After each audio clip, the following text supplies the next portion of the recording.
Welcome to the Unstructured Podcast. In this episode, I talk with the design leader, Hadrien Monloup, co-founder of the premium brand Bellroy and the ultimate community for Carry called Carryology.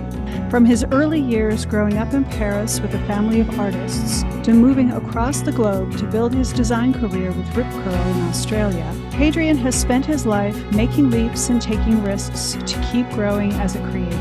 Coining the term carry and starting Bellroy with the idea of slimming down the wallet, Hadrien has been an integral part of creating a new way to view how we move freely in our day-to-day lives. Hadrien and I talk about our shared passions for design and martial arts, his experience starting new companies, what's broken in corporate design, and his plans for the future running his own agency, Monloup Creative. I'm Michelle Rose, and this is Unstructured. Say welcome. Thank you for being here and chatting with me today. What time of the day is it there? 9:38 in the morning. Okay. And it's 4:30 p.m. for me. So I'm glad we can make this work. At least you're not in Europe. In Europe would be worse. That's the worst time difference that I found with clients. Europe is always a pickle. Everything else is manageable. Is there a specific time with Europe that is a little bit of the sweet spot, even though it's difficult, probably for everyone? Depends if there's daylight savings or not. So it's either 9 hours difference or 10 hours difference. So it really depends, and depends on people's lives and what they're doing during that time. So it's either early in the morning for me or late at night. Yeah, I've had challenges having online events because we would have people in Asia and Europe and US, and I think you're in the Asian time zones. And so you have to pick or choose. If you want to do something live, you can't, somebody would have to tune in at 3 a.m. So it doesn't work. Yeah, I've done that. I've done meeting at 3 o'clock in the morning. Yeah, too. Yeah. I wanted to get right in and talk about like how we met at Struktur, right? Is that we met when you and Andy joined? I'm not even sure. Andy wasn't there. It was you and... I wasn't there that time. I came on my own this time. Yeah. Okay. And Taylor Weldon was leading a panel, Bags of the New Sneaker, and one of our most popular talks because people just love bags and carry. And a big piece of that is what you guys have created, the buzz around it and the community around it.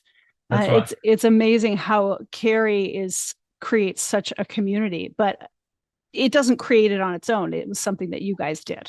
And I want to dig into that a bit. You became known for launching Carryology and Bellroy, two really fresh and well-known brands now. And we were talking about this the other day. Not everybody knows they're out of Australia. That's right. And I did, of course, but I didn't know that you were from France. So that was, I didn't know how that escaped me. And before we dig into Bellroy and Carryology and how you started there, I wanted to start with your origins. And I'd like to know a little bit more about your childhood. You said in your website that you grew up with a family of creatives. Will you give me a little background, a little history of growing up with creatives in France with your parents and your family? Yeah, so growing up with creatives was challenging. It's a different kind of setup from a lot of people bringing, but my great-grandfather was Dimitrios Galanis. He was the equivalent of Picasso in Greece. He moved to France during his career and hang out with all the crew during post-war art movement in that section. And he's really Dimitrios Galanis did a very big dent into the art scene. My grandmother followed the footsteps a bit later on in creating an art gallery in Paris during the war, and it was very influential during that period in Paris. Wow. She was friends with Picasso. She was friends with all the upleading artists of the time. She was pushing a lot of artists that now is really well known and that sort of thing. So I grew up in the gallery. I grew up with paintings at home, in the stairwell, sculptures and stuff. So art was very big part of my early childhood. My mom was in marketing. My dad was a set and costume designer for opera, for big opera. Met of New York, Scala, Milan, in Germany at the time. I grew up with set design skills. I was helping him sometime making models, that sort of thing. Nice. Wow. Always people in the house, from theater, from Yeah. movies, from TV sets, from that sort of thing, technicians, famous people. So the environment was all about creativity, really, all around. Mhm. My brothers were musicians, so it was all around, but I never had a significant skill at the time. So I wasn't particularly good in drawing, painting, sculpting, or anything like it. I was a pretty average kid in that sense. So I was fascinated by that world, and I always wanted to be part of it, but never, I wasn't born with particular talent. Let's put it this Huh. way. So That, I had to build it up. I had to yeah. learn it. I've done a lot of trying to reproduce sketches over the years and that sort of thing. So Yeah. everything I've learned, I know today, and we'll talk about illustration and all that stuff, came Hmm. from just me trying and learning and pushing it. What I got from my family is great.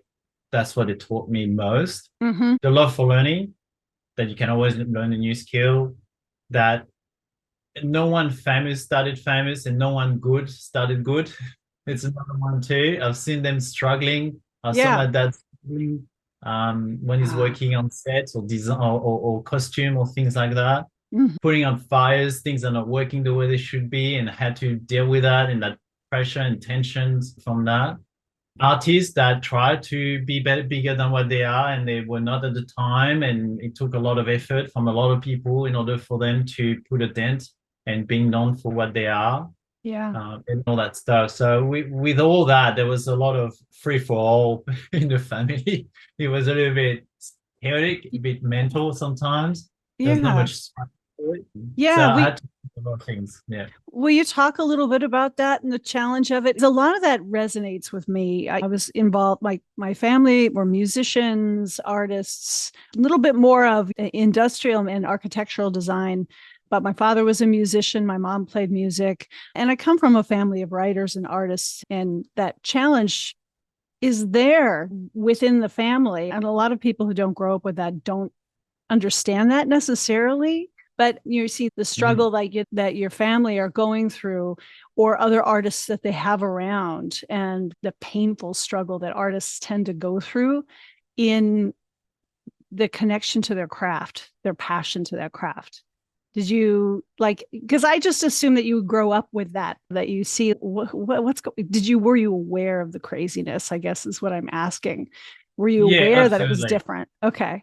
Yeah, it was different. And I think it was just the constant struggle between, as you were saying, the passion on one side, Mm, the dedication to the craft, and the other side, making a living, living in a yeah. society that is very structured, being accepted as such because you're an artist, Yeah. and how you bridge the two together is very difficult.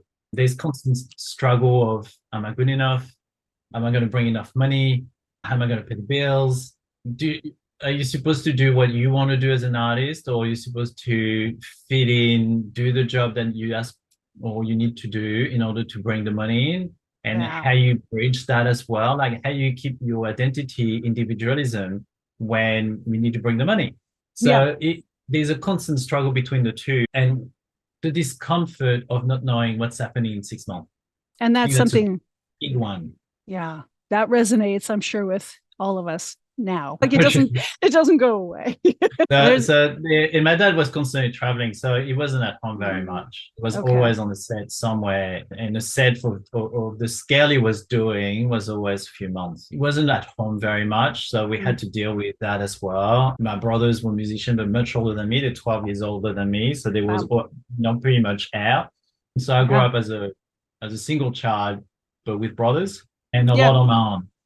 Everyone Yeah. was busy, everyone's doing their thing. It was a generation also where the parents were like, just go outside and come back for dinner. Yeah. What Yeah. happened in between, it's on you, kind of thing. So there Yeah. was a lot more freedom in that sense. They were not entertaining us. I didn't feel like my parents were there to do things with me much. So I had Mm, to figure it out on my own and do things on my own a lot. yeah. Yeah. I can relate to that as well.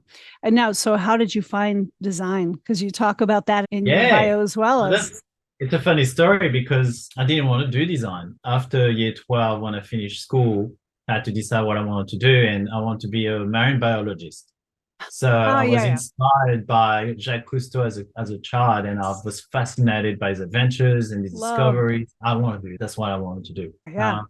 So I went to uni in medical biology for 2 years, Mm. and it wasn't working. It was a big struggle. I was good in biology, but physics and math were a big challenge at that level. So I was struggling a little bit, but I wanted to do it. And I was at uni, and everyone was like in labs and stuff. And I'm like, I don't want to be in a lab. I want to be on a boat. I want to travel the world and that romantic view of the work. Yeah. And then my partner at the time, I was probably 22 or something like that, said, Okay. there's a new design school that opened just at the corner of your street. You should probably go and check it out. And I'm like, it's a private school. Good Frenchmen, private school. They're no good. They just want your money. Promise the world. Don't believe them. So I was very opinionated about it. I said no for a long time.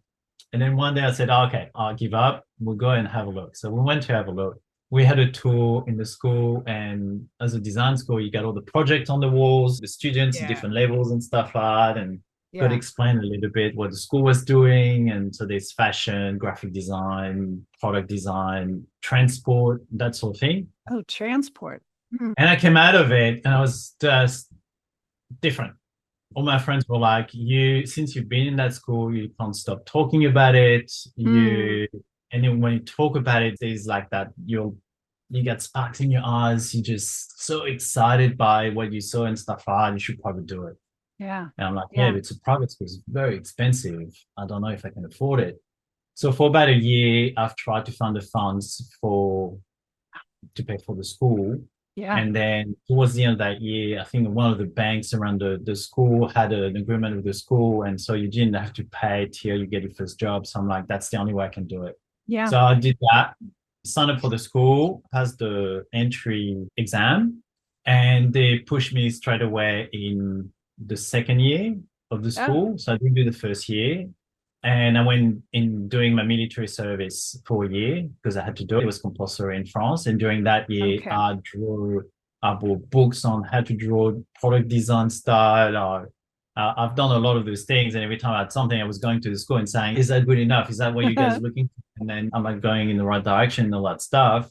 Yeah. I finished my military service and then I entered the school, did second, third year, worked my butt off in there. I didn't have the money to go any further than that. So I did a bachelor of degree in design. I can stay and try to find more funds to do fourth and fifth and get my master, or I can find a job, do crappy jobs and learn on the job what it is to be a designer. Yeah. And so I'm like, where am I going to tackle that? And I thought, I'm a surfer. Maybe the surf industry would be good for me. Maybe that helped me to put a foot in the door. So I contacted Quicksilver, Billabong, Rip Curl, and saying, I'm available. I'm ready to do anything. Just give me a shot. And after a lot of back and forth and stuff, I got my first job at Rip Curl. They gave me a chance there. And they said, if you're busy in 3 months, you're in. Oh my God. Okay. So I have to back up here. You just gave a lot of information there that is really the path to design. I have a story that is different and similar. And so many people I talk to about the challenges of, for one, people not even knowing that there is a path or a career in design. What is that? Where to find the schools? They can be a bit obscure, how to fund them, how long to stay. All of these things are things that I think a lot of us wrestled with. And the creativity and inventiveness already comes out in just getting into this field that we want to do, this thing that we become hooked by, right? And everyone has different circumstances. I don't get to hear a lot of stories of people coming out of France. So I didn't know that you guys had the compulsory military service. I know other people who have from other countries as well. But I'm also curious why they pushed you to second year right away. Why didn't they start you? I was more defined on product design in my choices of the craft. So usually the first year you do a bit of everything. And during that year, it's helping you to see which area you want to grow into. So fashion design or product design or graphic design. First thing you do a bit of everything and then you specialize after. And I was very definite on product design. I was very definite on what I want to do in product design, what kind of things I want to tackle in product design. So with the skill of drawing I had at the time, the fact that I was driven already for that, then that's why they pushed me straight away in second year to be specialized as soon as possible.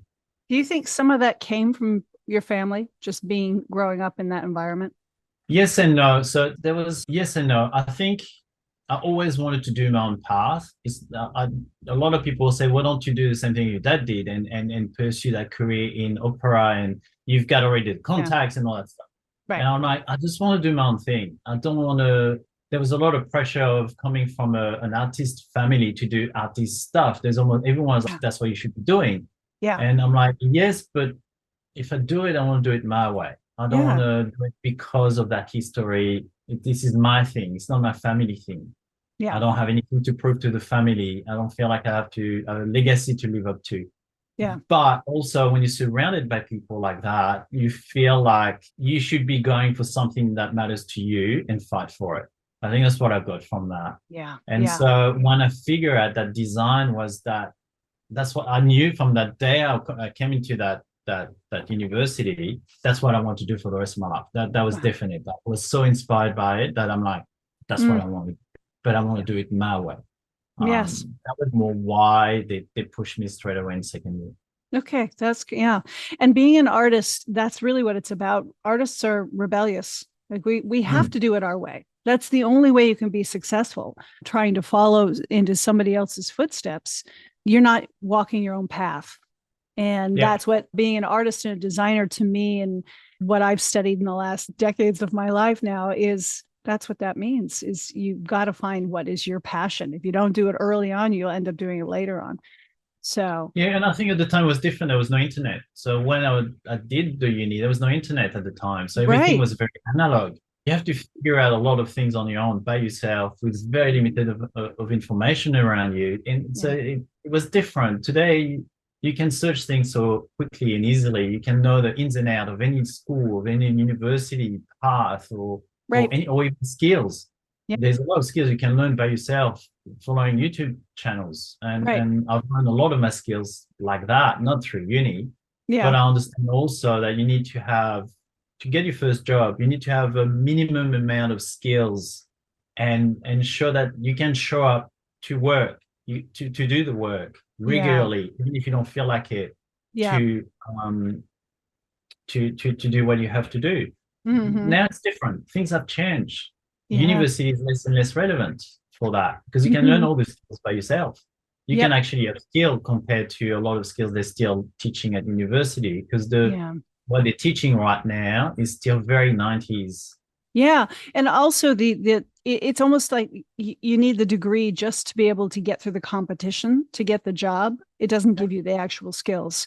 And the competition is different. So to be able to have the mindset to go, oh, I love surfing. What are my favorite brands? I'm going to call them up. And talking with some of my other fellow designers as well. Same thing. I just called up this place and eventually it worked out. That's not something that happens much anymore. I don't hear that story, but that you're able to think that far and go, okay, I'm just going to call them up and then reach somebody and actually be of use. There were fewer designers back then. There were fewer people doing outdoor and active sport and accessory design. So it was a prime time for that. Curious now, 2 questions. So to move into that. One is, how did you start learning surfing growing up? Because you said I was a surfer, I knew that. And then you go, okay, how did you pick that up? And then I want to talk about. My family had a holiday house down south on the west coast of France towards Biarritz. And so I spent my holidays there as a kid. But I learned surfing when I was 16, very late. A lot of my friends were surfing, but I never had the opportunity to try anything. And one of my brother's friends, one day said to me, you look like you love skating and being on wheels. So have you tried surfing? I'm like, no, I never tried that. I'm like, I'll find a board and I'll take you out. Nice. And I found a board. I couldn't even carry it. It was that big. It was like a 50s longboard. It was so heavy. It was just, I had to drag it to the beach that day.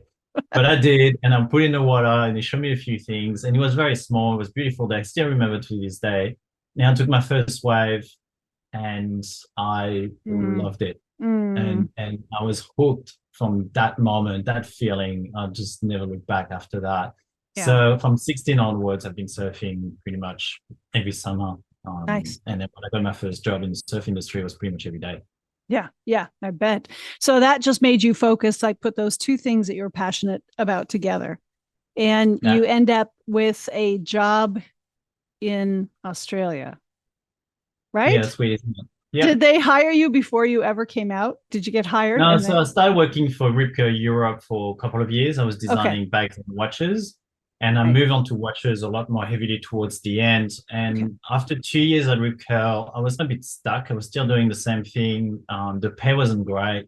Mm, My dad just passed away at that time, and I'm like, I just need to get out of these. It wasn't comfortable particularly, but it felt like I just needed to get out of it, to get out mm-hmm, of just the incremental progression. I need to do a big step towards something else. And mm-hmm. so I'm like, maybe what I need to do is go somewhere for a couple of years and learn design in a different environment with different language. So where can I go? And at the time, Canada was offering open visas for European people that had particular skills, and design was one of them. Okay. So I'm like, maybe I can find a job in Canada, go there for a couple of years, they speak English, so I can get my English up and running, Mm-hmm. and then come back with different set of skills. So I was planning on that, and the Australian chairman for all the technical product of Ripco, that was a friend of mine. By the end of it, someone they said, "Why don't you come and work for me?" I'm Mm. like, "Work in Australia?" He's like, "Yeah, I can get you in." And so if you get me a ticket and take care of me when I land to set me up a little bit, then I'm in. And 4 months later, I was in Australia. Wow. Oh my God, that's so exciting. Okay. So tell me about that. Okay. Tell me about that experience of going to Australia without getting into all the, I'd love to have a whole podcast about relocating to places like that. But what was that like then to go to a whole new culture and start surfing, do the design, it just feels like you're getting really immersed in your direction and your passion.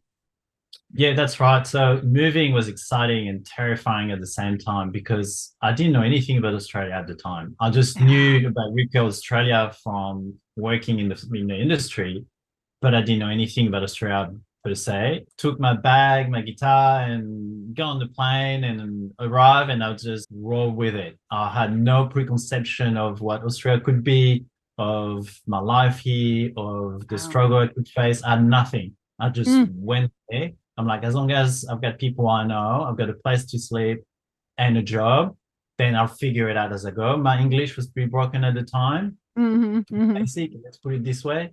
But I could get my point across, but I was certainly not like today. Wow. And I arrived, and it was a big challenge to settle in.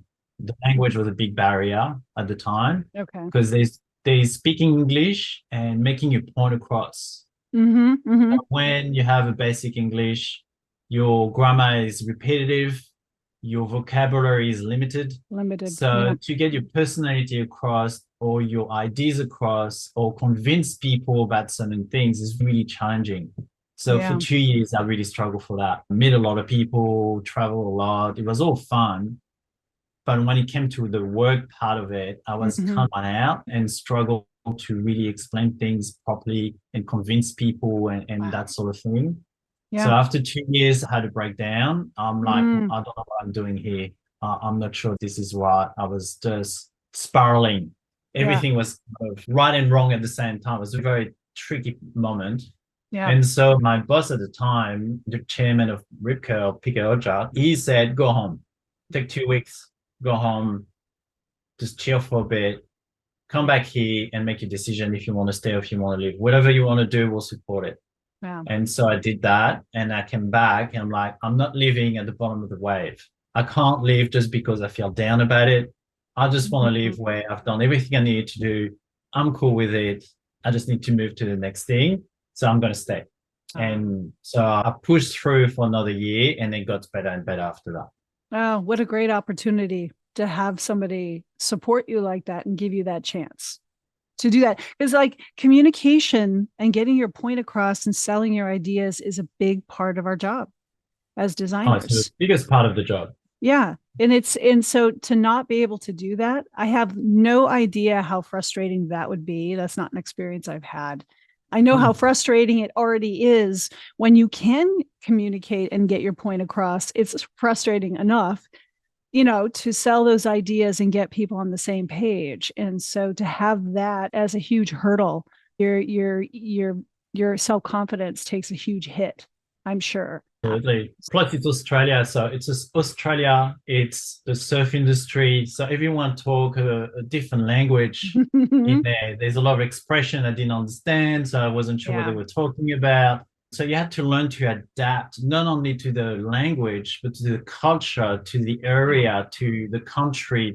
There's so many layers to it in order to fit in and be part of it and participate at the right level that really reflect who you are and the essence of your ideas that are sometimes different than what they used to. Yeah. So it was very frustrating, but also, I don't know, I always had the drive of, I can do this. I can do this. So I pushed through, and that was 24 years ago. Yeah. Oh my God. No, time is passing by. And you stayed there. You were there for you were with the company for over a decade, and you're still in Australia. So you obviously made a success of it. But so then you eventually moved up to become global head of design for Australia. How was that moving into, just to touch on leadership? And moving up to that level, obviously you made it through some hurdles, but I also know that moving into then design leadership from those early years of just getting started and finding your footing is such a challenge in and of itself, becoming a head of a department, a global head of something. Can you touch on that just a little bit? The benefit of working from the headquarters of Rip Curl is that you're designing for every part of the world that Rip Curl is selling to. So I was designing for Japan, I was designing for Europe, I was designing for the US. And so by doing that, you understand the system in which you have to put in place to design the right product for the right regions. Yep. And with a bit more experience, you become more the go-to person that when Mexico needed something specific for the market, then they will come to you because you can put it together and then work with them and then get a product for that particular market. So with a little bit of experience, you very quickly move into these roles of the person people go to in order to get things done. But I also always had the ability to move from a micro thinking on just the product itself in resolving a design issue, but also moving to a broader perspective in order to think, has that work within everything else that we do? And sometimes it was working, but a lot of time it wasn't working. It was competing with everything else we were doing. So by doing this macro kind of thinking, you become more and more agile into it, and you're moving to this leadership role a bit quicker. Yeah, I had a similar experience when I landed at Columbia Sportswear as my first outdoor design out of school. And I got to work right away on the international product. I became their first international designer. They had somebody managing the product, but nobody really designing for the specific categories. And it was one of my favorite. I mean, I moved up so fast because of that, designing for Southern Hemisphere, Asia, Japan, China, Korea, Russia was one of our biggest markets, and then all over Europe. And it was one of my favorite parts of the job was understanding the differences between all the different countries, what they needed, and how to bring it together into a cohesive line that could be shared so that you can merge the product so you can get the numbers that you need as well. But get people on the same page. I got to sit around a table a lot with representatives from sales reps from all these different countries and watch the different countries fight and argue and take sides and see who works well with each other. And it was such a learning experience for me. I didn't move to another country, but I did get to travel to a lot of other countries and experience the way that they used the product, what they needed, how they sold the product, what the customers were like, very different. But it was fascinating. I love it. Love that piece. The benefit I got from Rip Curl that you don't get from many places is that you get stretched in other areas of design that you probably don't do if you work for a design agency or that sort of thing. So very quickly when I arrived in Australia, I got asked to do the product management role. So I had to do a line by style. I had to do the negotiation on pricing. Very quickly. I had to go directly to the factories, work with the factories on site and discuss pricing, how many colors we're going to develop, MOQs, and all that stuff was on the designer to resolve. So you're moving to very complex roles where you touch a bit about on everything. And when you involve at that level, you just understand the complexity of designing a range of product. Yeah. You understand that the cost attached to it and why you can't do certain things from a practical point of view. Yeah. So when you're involved in that, you think broader than just design, or even ideas about design. You just realize that it's a complex system that has a lot of moving parts, and you try to resolve a lot of problems in many layers at the same time. Rip Curl was a great school for that. It was amazing for that. I call it the Rubik's Cube of design. Yeah, you're moving it around. As soon as you shift something else, it messes something else up, and you have to constantly find that sweet spot always. And sometimes there isn't one. You have to choose. But what an awesome education to get that experience. And Rip Curl was a huge brand. It was, very well known, like you said, global. You're dealing with a lot of different type of product and markets. You also get to deal with the corporate challenges and the things that start to, after a certain amount of time, you get to a point where you're, as you have said in some of your stories, like there's got to be a better way to do something. And I'm curious about a better way to do what? What started to shift for you to start to move from working in that into wanting to do your own thing? Yeah. So when you work in something as big as Rip Curl, you get a lot of benefit. You're learning a lot. You have opportunities to design for the world and all those things, but it comes with a price, which is a massive constraint on that's the way we do things. So the company will have boundaries in which you have to do things, and you have to do this a certain way, and you've got politics and you've got corporate decisions, and that's the way we do things. So you don't do that. It becomes very frustrating and very obvious after a certain time. That's where I've met Andy. So Andy became a product manager at Rip Curl. So he was working with me as a product manager. Okay. And I was doing the design. And as we were working together, we just realized that we had similar view on business, design, processes, and that sort of things. And we tried to move the needle within that company in a better, to try to fix things that were not working, not keep doing the same thing over and over again. And that was very frustrating after a while. And that's where we're like, there must be a better way to do this. There must be a better way to run a business or a brand in that case.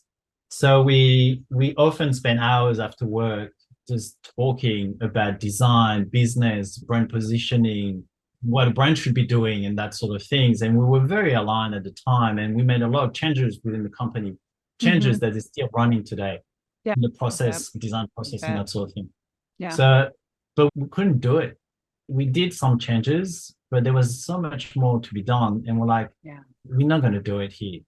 That's not going to happen. It's going to take years before we can do all the things we want to do to create a great brand. Yeah. Andy left the company probably a year before me. Okay. And started thinking about that. I had a visa at the time, so I had to stay a bit longer at Rip Curl. I was linked to the business visa I had at the time. Right. And then we needed a bit of time. We need to set up Bellroy or a brand. There was no Bellroy at the time, but there's a brand using our skills and knowledge on bags and accessories of the time. Did you have a working name for it yet? You just said brand, new brand. No, we just knew we wanted to create a brand. We wanted to create a brand the way we wanted to do it. We wanted to use it for force for good. So using some form of support for charities and that sort of thing. There's a few things there that were very early on. Okay. But no, we didn't have a name. We're not sure what we were doing. We knew it would be bags and accessories because that's our skill set, but that was about it at the time. It took us about a year or 2 years to set it up, to really come up with a Bellroy idea. And during that time, I've exceeded design. I had enough of it. I couldn't work another 60 hours a week, working till 3 o'clock in the morning because the company changed the direction at the last minute. I had to redo all the things. Yes, I know that well. I was doing that every season was the same. We're doing it, finish the job, and then they changed direction and had to redo everything in a week. Yep. So I was getting tired of that. I'm like, I just need a break from it. So I've learned massage therapy for a year. Oh, I didn't know that. And I got a degree in it. Wow. And then I worked in a chiropractic clinic doing massages for a year while we were working on Bellroy on the side. Wow. So this is a new job as you're doing your side job.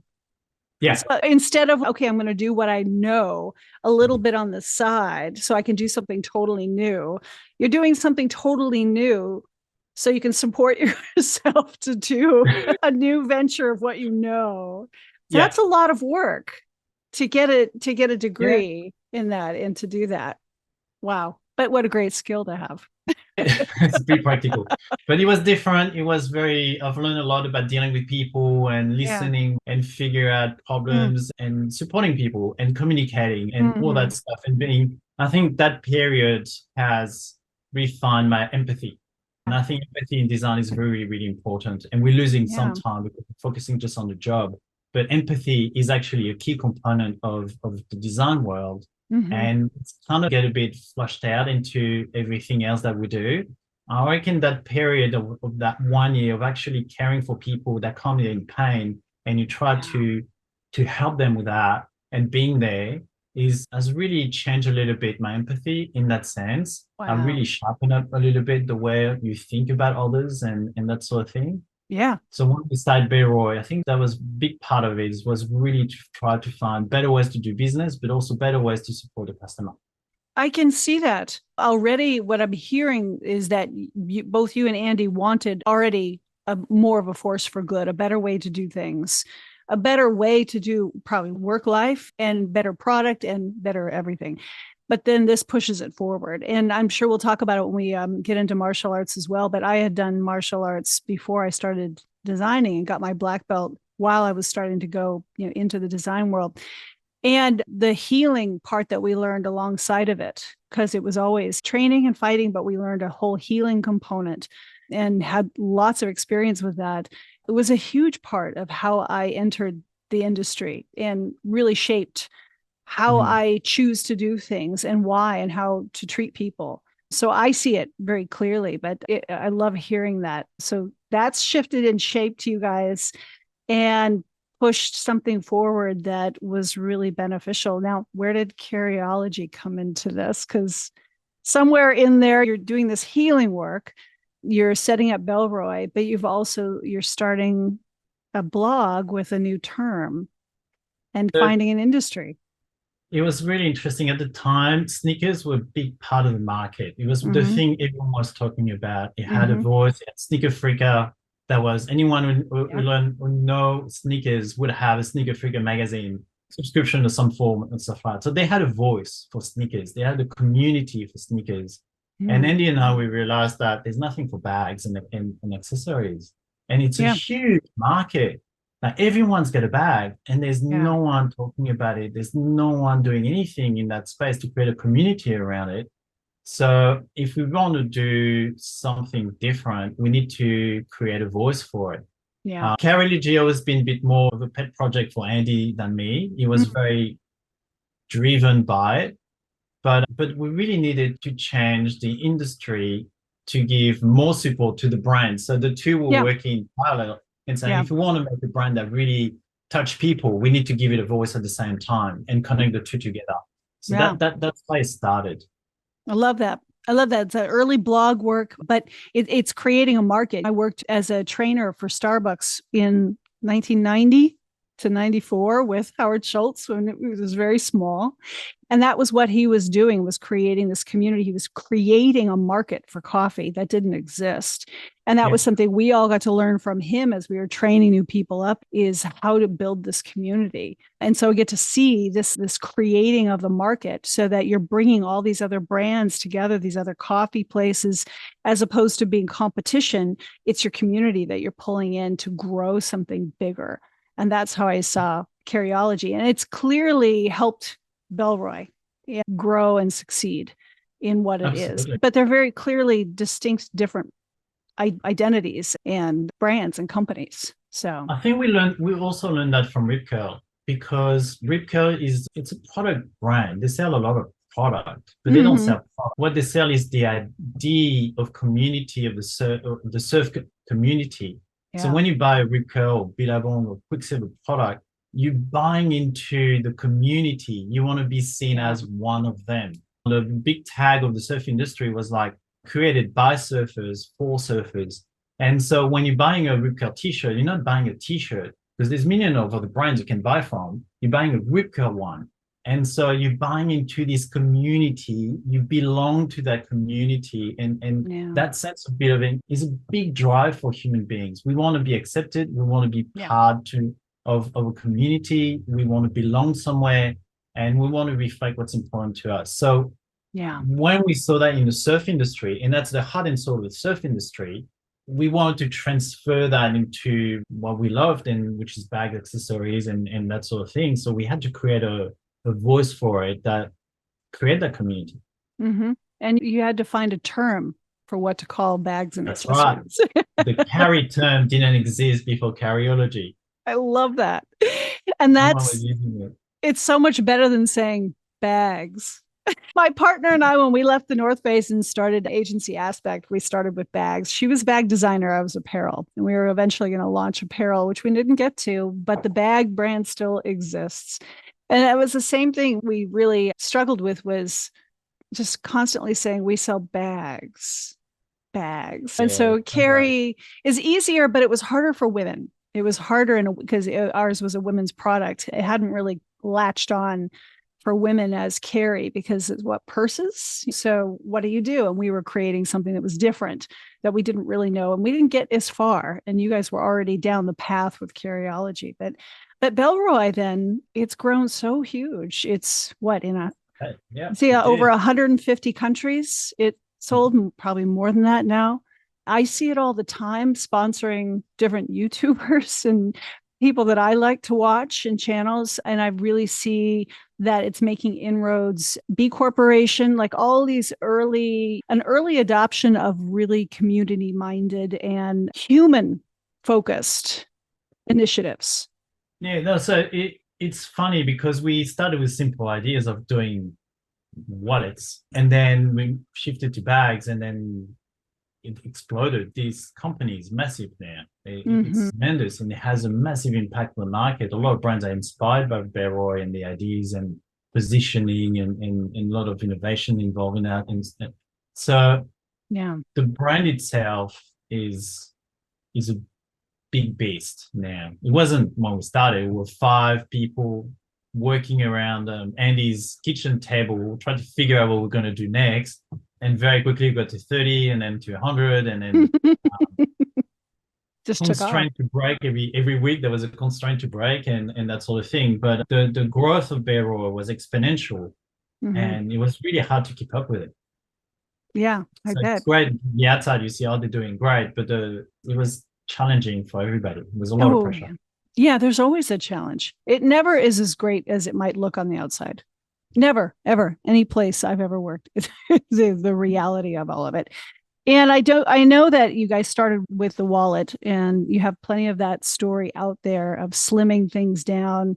And the product has expanded, but it's always stayed very focused to me. I've purchased many of the pieces. I have one of the Zip women's wallets. I've given away the small wallets, computer cases, phone cases, bags.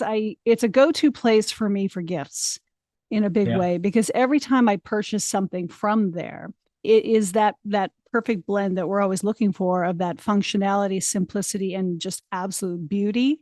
There's no reason for it not to be that beautiful looking. Like everything else has been so utilitarian. So whenever I give somebody a Bellroy piece, they're like, this is the best. Oh my God, I didn't even know it was like that I could get this. This is so wonderful. And then they're hooked. And that's the kind of product, me as a designer, I look for brands like that for everything as much as possible. But it's always stayed focused, and it's always had a really focused color selection and palette and new ideas coming in, and always forward, but not things that don't make sense. So very considered. And I know we've talked a little bit about your design philosophy, and it really is representative of clearly what you believe in and what you want to do and what you're passionate about. Now, you've gone and done these. I think I wrote this down in the notes, and I was looking at your story going, wow, these are some really big things that you've chosen to do that a lot of people never do. For one, move across the globe to start a job, and then have such a prestigious job with a well-known company and decide to leave it and start their own thing is huge. And then to launch that successfully and decide to leave that and go solo is another one. Yeah. And it seems to fit with your pattern of personal exploration and growth. That's exactly what it is. So Bellroy was great. It grew so fast. The last probably year or two before I left the company, the complexity was rising. We were moving into bags. There was a lot of pressure. I was working 60 hours a week. The team of design moved from just being me to 6 designers working under me. So I had to become a manager in a lot of ways and figuring out how to do that while we were still building the brand. It was still exponential. The complexity was crazy. The pressure was crazy. And Andy and I were getting stretched across the company more and more, and not what the company was based on. Andy and I kind of vision. Andy was a visionary, and I could take that vision and make it a reality, compelling reality. Yeah. And we were doing less and less of that forward thinking together because we were spread across the company, trying to figure out how to grow it, how to manage the people, how to put our focus into moving into bags. The last year before I left, my mom passed away. I had my child, so I was sleep deprived. I had a young year attacker at home, and I had to deal with grief. The business is requiring more and more of my time and focus and energy. It was just a perfect storm at the time, and I'm like, what am I doing? I'm not sure this is what I want to be doing. Yeah. So the models were not working. The company was like, Andy and Edge need to work together to move forward. There was more pressure onto this. We couldn't make it happen. And then I heard it at the radio. So I heard this phrase at the radio, hit me like a rock. And I still have it today, is what got us here won't get us there. That's where you heard that. Like the old formulas don't always work forever. And sometimes you can make them better by incremental changes and improvement, but sometimes it just doesn't work anymore. You have to break the model. You have to change something so radical that it forces everything else to find a different spot, a different way of working together in order to get something moving forward. And that's where I'm like, I just need to leave. I think I've done everything I could do in there, and I need to do something else. So I've decided to leave the company with this idea of, instead of doing a lot of different jobs I'm not really good at under the same umbrella of one brand, I want to do what I'm really good at for a lot of umbrellas and a lot of brands. And I think I can have a bigger impact in the world doing that than trying to force what I was doing at Bellroy. Yeah, I can understand that. There's nothing like grief and little kids to shift or completely change what's important, for one. I think that's also a similar time of life that many of us at that time, that us in the sandwich generation of young kids, parents changing, things shifting. And it is a big shift in life. And I don't know if that, because there's a book of that title, What Got You Here Won't Get You There. Yeah. And that was just given to me this year. It might have come out earlier, but so I just read that. And then I also read Strength to Strength, which is about the same thing, by Arthur C. Brooks, which talks about what happens at that midlife area when the thinking shifts and what you want to do and your skill set starts to shift. And then there's like a second curve that people need to make the transition to, which is about making a bigger impact, sharing the knowledge, giving back. And I found that out years later, a few years ago as well, when I went through the same thing with having my son, who is going to turn 13 this year. When he was 4 or 5 years old, that was when I got out of the working for a big company, the corporate world. And it wasn't something that I had planned to do. So I think that's something that might happen to a lot of moms, is that we think we can ride it out. And then it shifts and it shows us something else that we weren't necessarily prepared for. And changes have to happen. But for me, it feels like what we're going through, similar to myself and many people that I talk to on this podcast, is that you start to align, not only do your priorities shift and you start to realign with something that is a greater impact and message in the world, something that feels more important, more connected, And finding those ways to do that in a shifting environment now post-COVID, when everything has changed. So you started your business, Monloup Creative, before the pandemic. Correct? Yay, great timing. How did that go? Oh, yeah, content wasn't challenging. I was lucky enough to have a few clients then that I could keep on during that period, but it was a lot of uncertainty. It was a bit scary. I wasn't sure if I could make it through, but I kept at it. And the reality of the pandemic is some brands died and couldn't survive the pressure of the pandemic, but some of the brands thrived. A lot of people made a lot of money during that period. So it was just a weird kind of setting where some was very successful from it and some just couldn't adapt to such radical change. Mm-hmm. And that's just, if you look at it in history, you see this all the time in business, except it's diluted because it takes a slower pace, but it's exactly the same thing. When internet started, now the pandemic, now AI is going to be the next big shift. Those who can adapt will thrive. Those that can't get it and don't know how to adapt to the new rules of the game, well, they'll die. They won't survive that. Yeah. I'm always very flexible in the way I think about things. I always look at problems from different angles, but also think that if I come up with a solution, it's only a solution at a point in time. Right. It's not the solution. Right. And if it doesn't work, we do. Keeping this kind of agile approach to things and testing things and moving little step at a time to see what works, what doesn't, I think got me through the pandemic. Mm-hmm. And after the pandemic, it kind of moved a little bit higher. Do you think you saw, because you are not working within one brand during the pandemic and had to worry about the survival of that brand, you probably saw more of the wide-ranging effects of it? As you said, some didn't survive, some did. And it gives you, being able to be in that place gives you a bigger view on all the different things that were happening. And how people tackle things or even think about it and how they deal with pressure. Mm-hmm. Surfing, martial arts are the two things where I learned that from.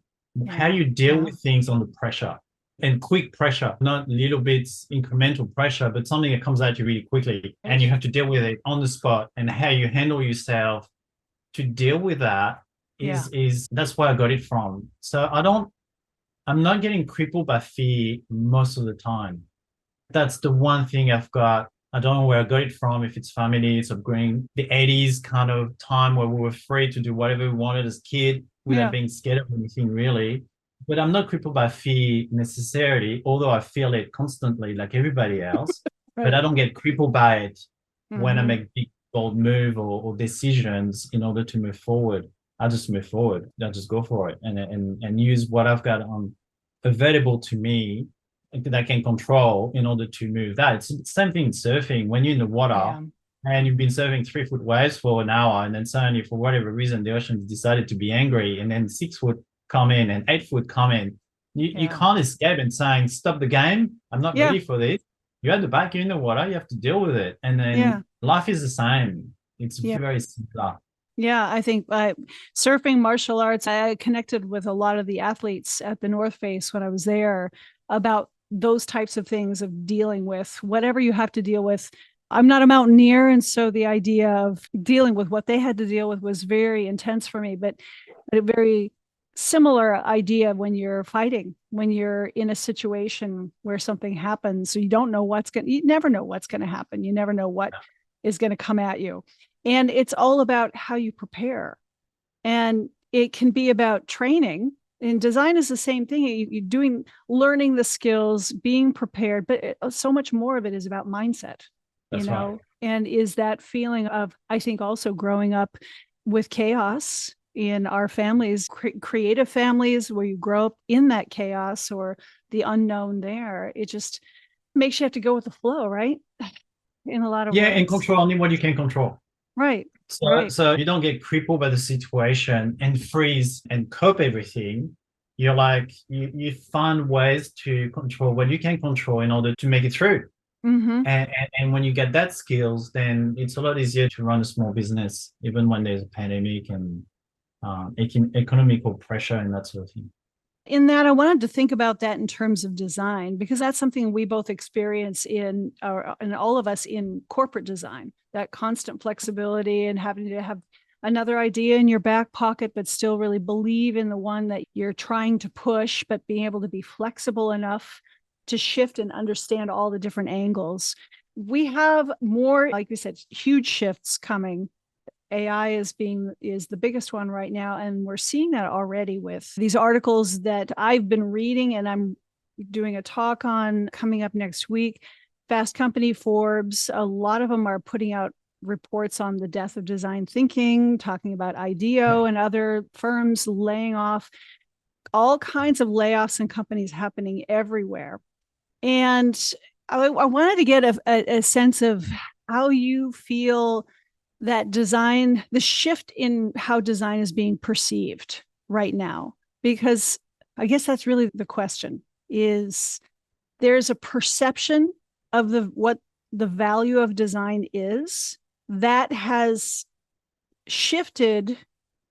It grew in a big way, in part to IDEO and the labeling of design thinking and that whole process coming in. And that is now falling by the wayside, but design is not going to fall by the wayside. It won't. It's always been part of the process. It's just now people had a term for it, and that term is falling off. What is your take on the shifts of how design is being perceived and our role in shaping that going forward as designers? So in the last 2 decades, we've been very fortunate to be able to, we can make any product anytime from anywhere, ship it to anyone around the globe, right? So we were able to do pretty much everything we wanted to do in every product category or service category. So we had this boom in design where we could achieve things super fast, anytime, anywhere, and anyone could do it. Yeah. So we've done that, and we've flooded the market with a lot of products, a lot of things, and some were great, some not so much, whatever. But now we're getting to this point where I don't think design is the key. I don't think a product design is a key to the evolution of the market, because the technology we have right now, the knowledge we have right now, the accessibility to any brands from our computer, we assume that the product will be good. There's no reason for the product to be released today on the market and fail. Yeah. That would be terrible. But most products perform reasonably well on the market depending on the level they positioning themselves. Great design, desirability, functionality now is shifted to, it's a given, it's expected. Yes. All right. So if you don't have any one of those things, people won't even look at it. It's like driving a car. If the car can't start, drive comfortably, have electric windows, dual control for temperature and stuff like that, you don't look at it. This is a given now. The bar has been raised. Bar has been raised. But so what it is that is raised to, and I believe that now it's about the brand. It's more about the brand. People don't buy product, they buy into the brand. So when you buy an Apple product, when you buy a Bellroy product or Black Amber product, you're buying into the brand that reflects something you want, that is important to you. So sure, you're going to buy a backpack you can buy a backpack from any brand. So what are you buying from that brand? And what do you buy for that brand for that particular activity? And I think it's because you want to feel a particular way. So if you buy a Black Amber bag, you want to be an urban warrior. You want to show that you're an active person, that you live in the city, that you don't care if it rains on that day or if it's sticky hot or whatever it's coming at you, you're ready for it. You're like a ninja of the city kind of thing. You buy Bellroy, you have more personality. You want a bit of color. You want to be street fashion. So you want to show a bit more your love for sneakers and that street fashion attached to it, while still talking about functionality, having a soft show object that you want to show to your friends saying, hey, did you check that pocket? It's really cool. That sort of thing. But overall, it's very much about buying something from the brand that you want to express for yourself. And the product itself, you spend too much time promoting functionality, promoting how it works, promoting that this is the pinnacle of the product. It's not anymore. This is a given. It needs to be talked about. It needs to be there. It needs to perform well. The same way your car needs to perform really well. Yeah. But that's not what you're buying. That's your validation of your purchase. You tick the boxes of, hey, this is really cool. It does all those things. That's what I need. Yeah. But what you're buying from that brand and not from that brand. And if you're a brand owner or founder, what would you do back today? There's enough bags on the market Right. for anyone in the world for another 2 decades without making another one. Why are we making another one? Yeah, you're talking about, and as you said earlier, the brand as community. And that's the thing I feel like we came out of COVID and the pandemic with, is that sense of needing community and needing connection. And we forget, or we want to think, I guess we used to think like fashion is frivolous, products should just be utilitarian, that we've moved way beyond that, that the things that we choose to buy are part of our identity of the community that we want to identify with. And it's not necessarily based on price and luxury and status anymore. I think that's still there, but I feel like the status piece has shifted to a different sense of, and not everybody likes the word, but tribe, or that community that you want to identify with. And self-expression. Yeah. The biggest drive right now is self-expression. I think social validation, acceptance, a sense of belonging, and that need for individual expression is becoming bigger than ever been before. Yes. I think before it was all about functionality, doing things right and better. But now we achieve, like, most product perform so well, like it's insane. So while we're buying product, I think it's that self-expression and sense of belonging. We're also seeing, though, I'm having people talk about also the degradation of certain products that we've expected to perform a certain way, and seeing there's the breakdown. One of the recent reports I was hearing about was for Boeing and airplanes, airline construction, the old versus the new, and wanting to cut corners. And so we're seeing that piece too, that things have gotten really good, and then some of that's been taken for granted, perhaps. And so that cheapification, the enshittification, is actually a word that's in Wikipedia now too, as things get a little worse. But I'm curious how the meaning and the value of design now has changed for you personally since you got out of school and everything you have learned. Has anything shifted, or are there certain things that have remained a constant? Excuse the alarm. Biggest shift, I think, from that point till today is when a brand comes to me and say, we need a bag and we want you to design it and give me a brief. The brief is always the same. From every brand that I receive, I'm yet to see a brief that is different. Everyone wants a bag that carry a laptop, that is that. But there's nothing in there that really talks about the why. Most of the conversation I have today is around, why do you need this? Why is it important to your customer? Why is it important for your brand? How is that fitting in your journey of the evolution of your brand? Because if you bring this in, it's an opportunity for you to get closer to where you want to be. So how does that fit within that? Years ago, it was all about the product. It was about how we're going to make it perform, rethink the interaction between the product and the user. It was all about that for 2 decades, pretty much. Yeah, yes. But now we've got enough information that it's all out there. So you can figure out or use other people's thinking to figure it out much quicker than we've ever done before. Yeah. So the thinking is about the why. Why are we doing this? Why is it important? Why is it important to your customer? When is it important to your customer? And so the market has shifted from, we want to do travel product, to we want to do travel product for those people that struggle at that time because this is important to them. And so we're designing for micro tribes, if you want. It's becoming smaller. And a brand can design for multiple tribes within the travel, the active, the whatever, but they're still designing for smaller and smaller group of people. And it's targeted very carefully for those people. So the empathy towards these people is much higher. The tribes or the sense of belonging of these people becomes more the lead out of why we're doing what we're doing. It's less and less about the performance of the product and more about how are we going to connect the dots between the two and provide something that will really resonate to that customer and make a long-lasting impression? How are we going to change the human experience at that point in time? It's all about that. It's all about experiencing that moment. Because if you're an adult person, you don't care too much about how perform your bag. You want the bag to perform so you can do your activity in a way that you couldn't do before.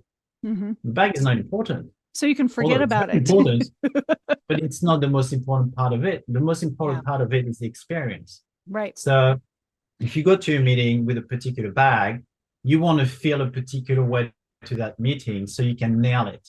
You want a product or tool that allow you to feel that way so you can perform and being the person you're aspiring to be in that moment. And it's all about that by me.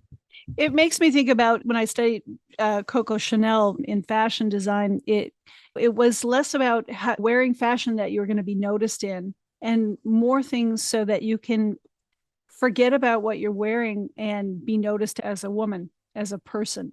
So that you don't want people to notice like, wow, that's an amazing dress. Wow, you look amazing today. That's feeling of it just becomes part of you. It becomes part of your experience. I feel like brands now, post-pandemic, there's a lot of struggle. Sorry, I'm going to sneeze. I feel like post-pandemic, the brands are now, so many of them are struggling with that their personal identity because we have so much product. So much of it is the same. All the brands are having different levels of success or difficulty. And they're trying to figure out who they are and who they need to be going forward in a world that's changing so rapidly that they have no idea what things are going to be like 1 year from now. And I think there is, when you brand, and I've learned that from Bellroy, is the constant balance between creative mode and optimization mode.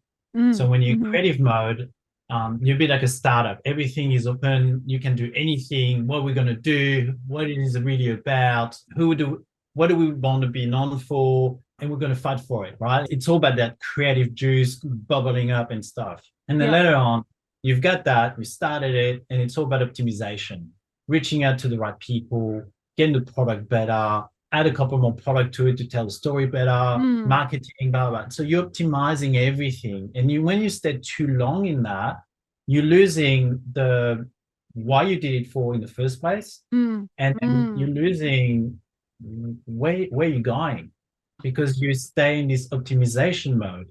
And then when pressure comes in, pandemic, economical pressure, whatever, then you're lost. You don't know what to do because you can't go back to where you started. And you've got no piece of information right now on hand to know if we do that, why it doesn't going to do anything. And I see that in every brand that reach out to me is the conversation always lead to where you're going.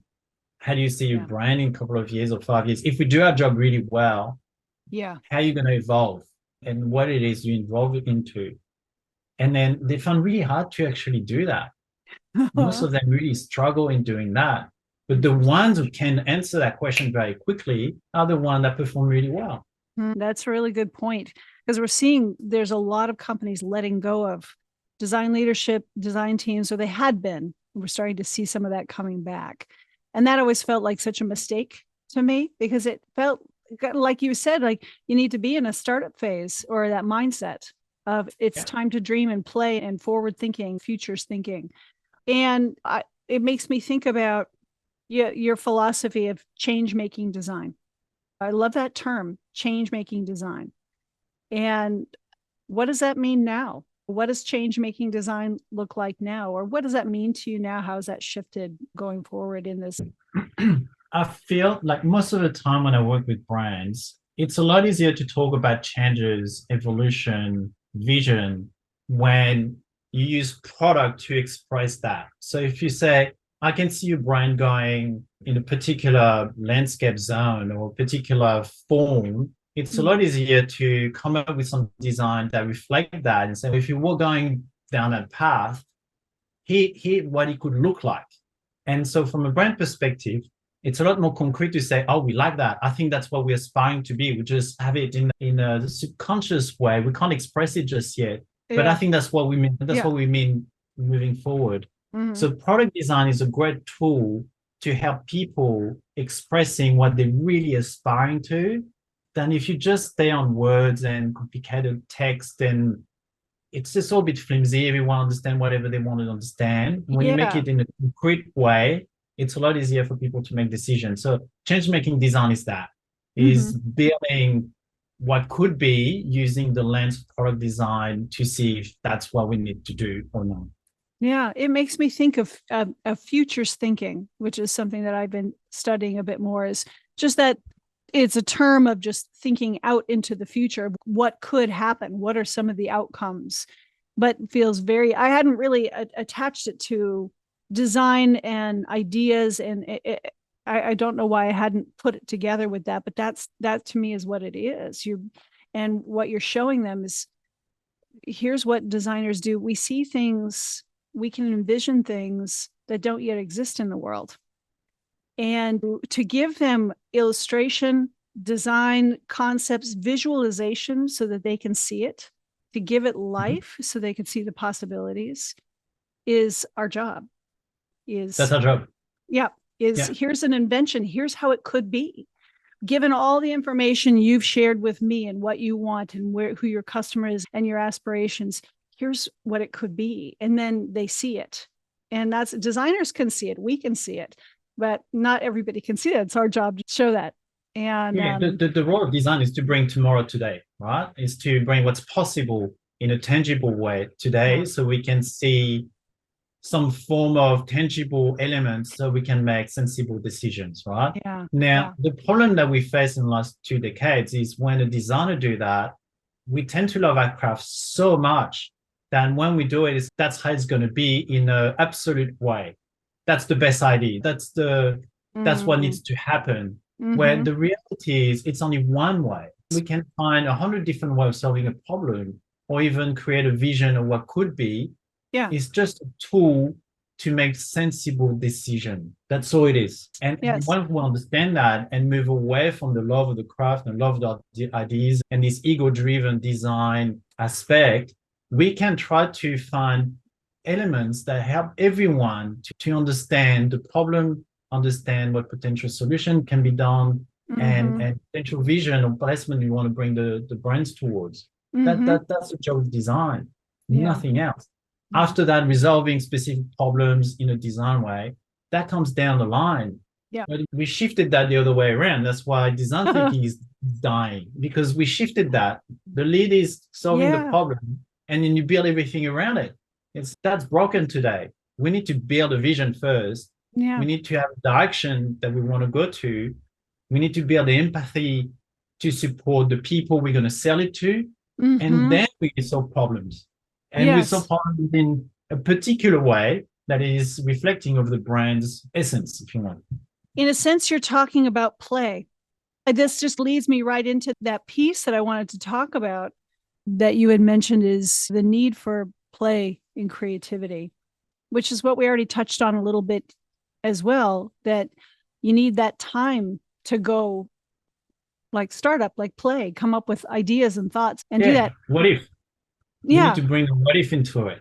Yeah. And stop being too serious. I think we got so much into design belly button that we lost a little bit of that design serious. That's the idea. It's going to revolution the world, and we're going to be the next Apple iPod revolution. And it's not like that. You need a little bit of that. Most of the time, you need to, what if we could do that? What would that look like? What does that make you feel if we could achieve that? And have a play with it. A brand is nothing more than, it's like a person. So when you own your brand, you understand that better than when you work for a big company. There's a machine that's lost a little bit of connection with the founders. But the reality, when you look at a brand, it's like a person. It's evolving in something, it's not sure what it is, and it's going to figure it out as you go along. Right? Figure out who you are as you go along, and sometimes it works, sometimes it doesn't. We have a direction sometimes of what we think we want to become. And very often we shift along the way, and it's a weird kind of path. But brand is the same, very simple. So if we don't bring a bit of that playfulness and not taking yourself too seriously, you have a better chance to experience that evolution in a positive way That if you don't do that, it's very clunky. If you force everything into silos, it's really hard. I think there's a challenge between doing creativity for art's sake and doing it for business sake. That is that place that play exists in that art space. And so much of the time, it's so hard for business to put a value or an understanding on where's the productivity, and that word comes in of letting designers play. And I was saying that my partner's a musician and a composer, and he's very playful, and he always talks about that need for play. And in learning music theory and guitar from him, I find like the amount of time that it requires to just sit and play, and I don't mean just playing and practice, playing around, it's a vast amount of time to let yourself go and stop thinking about what you're trying to, produce and accomplish and get done and check off the list. The list has to get thrown out the window. And that play has to happen so that the creativity comes out, the ideas. And I struggle with that because I've always had to be very serious and make things happen in my life. And he forces me to make room for more of that playfulness. But I see that in companies as well, is that space for design to play or be part of that, the what ifs, and how to let that exist, and then how to make the case for it when business has a hard time understanding its usefulness and what it creates. There's I think there's two aspects to that question. The first one is we see play as a space that needs to be planned. And then it's like, we're going to give the designers like a week in which they can plan whatever they want and see what sticks to the wall, and then we'll figure it out what comes after. I think that's broken. I think that's wrong, because when you say to a child, now play, there's a lot of pressure attached to that.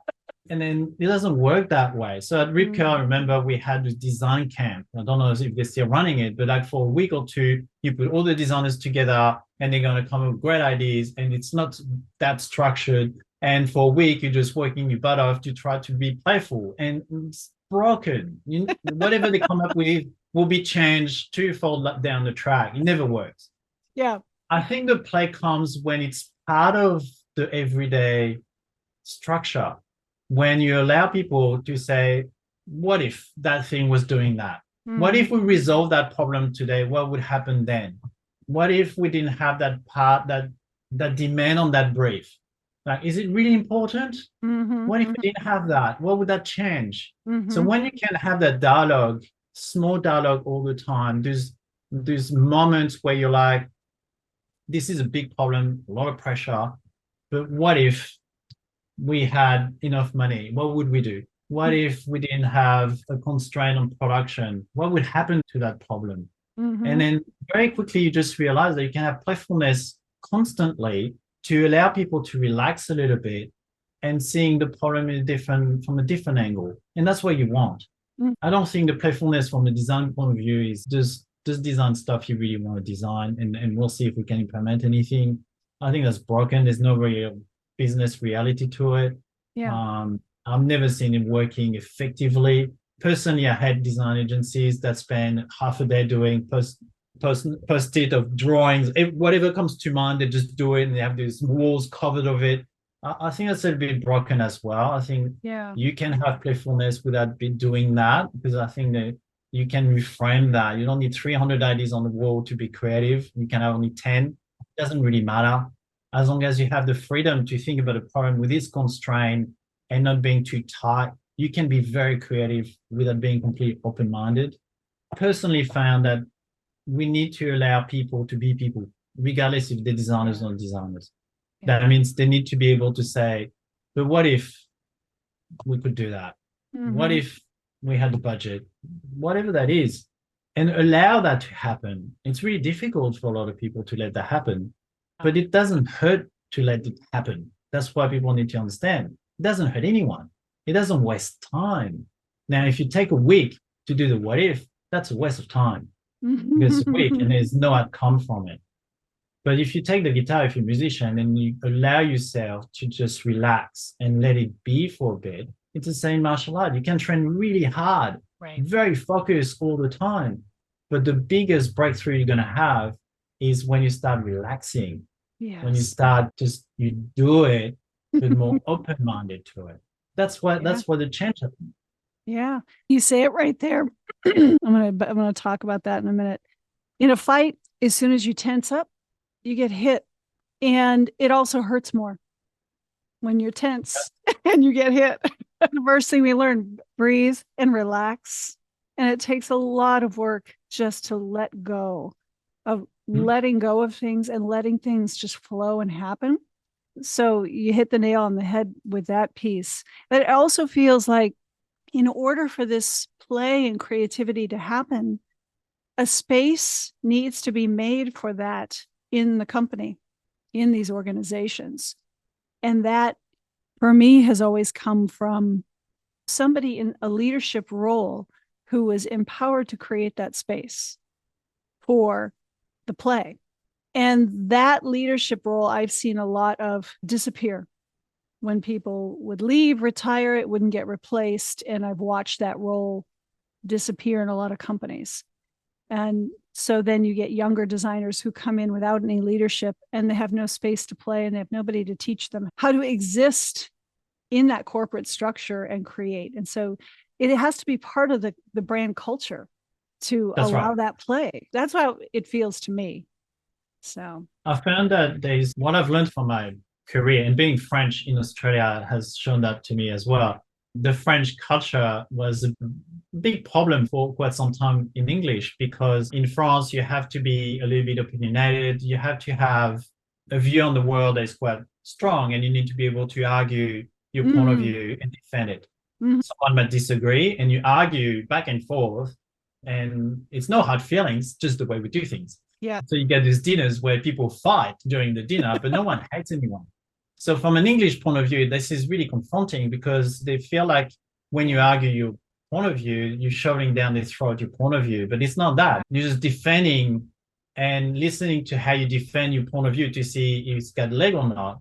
Now, if you demonstrate to me that I'm wrong, then they might change my point of view. But you need to demonstrate pretty solidly. You can't just say, I'll disagree with you. Yeah. When you take that into a different context, it radically changed the way you deal with these things. And what I've learned in softening the way I express my opinions or the things that I believe in is that you're moving from trying to be right to being curious. So before, as a designer, when you're young, you try to defend every idea you come up with because you think that's the thing, right? Yeah. You work hard for it, so it's got value, therefore you have to defend it. The reality, that's not right. That's not true. It's just an idea at a point in time with the information you had on hand. Yeah. Now, if you had more time, you would come up with 3 more ideas. If you had less time, you might even come up with 1. So the righteousness attached to that is broken. Now, when you become curious about things and try to figure it out and know that whatever you're thinking of is just one thing amongst hundreds you can come up with, you look at things very differently in a more relaxed way. It doesn't mean you have to give up on believing in things, but even your belief system, you can be still curious about, is it really, how strong do you believe in this? From 1 to 10, right?